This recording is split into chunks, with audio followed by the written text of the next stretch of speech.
Сәлем балалар, келіңдер, қызықты оқиға тыңдайық.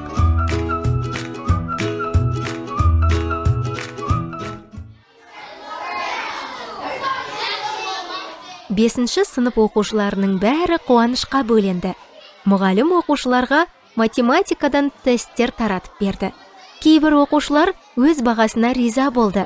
Олардың бағалары олар қорыққандай төмен болған жоқ.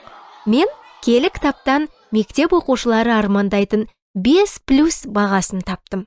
Оны қайдан тапқанымды білесіңдер ме? Дүниенің жаратылуы туралы баяндайтын кітаптың ішінде. Құдайдың жаратылысы ең жоғары бағаға ие болды. 5+. Мен Құдайдың барлық жаратылыстарының қаншалықты әдемі, әрі керемет екеніне әрқашан таң қаламын. Сүйкімді қояндар, мысықтар, иттер, ұсақ құмырсқалар, үлкен пілдер, көңілді маймылдар, балықтардың және құстардың барлық түрлері. Құдай жануарларды жаратпас бұрын оларды тамақтандыру үшін өсімдіктерді жаратты. Сондай-ақ гүлдердің көптеген түрлерін жаратты. Кішкентай түймедақ пен үлкен күнбағыс және әдемі раушан. Құдай барлық гүлдерге олардың көбеюі үшін дәндер берді. Жаратушы бәріне қамқор болды. Алдымен ол жарықты жаратты. Өйткені жарықсыз өмір болмайды. Құдай бүкіл ғаламды жаратты. Оның мұны қалай істегенін білесіңдер ме?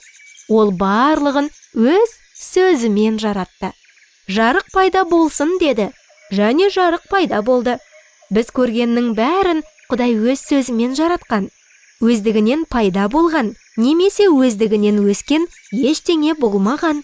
Еш нәрсе кездейсоқтан немесе үлкен жарылыстан пайда болған жоқ. Тек құдіретті Құдай ғана жоқтан бар нәрсені жаратты. Содан кейін Құдай өзінің үздік жаратылысын жаратты. Құдай былай деді: адамдарды жаратайық. Ол еркек пен әйелді өзіне ұқсас әрі бейнелес етіп жаратты. 6-шы күні Құдай өзінің жаратқандарының бәріне қарап қуанды. Өйткені бәрі өте жақсы болды. Құдай бүкіл жаратылысты Адам мен Хауаға берді. Олар бір қорқынышты оқиға болғанға дейін жұмақта Құдаймен бірге тамаша өмір сүрді. Келесі шығарылымда мен сендерге ең қайғылы оқиғаны баяндаймын.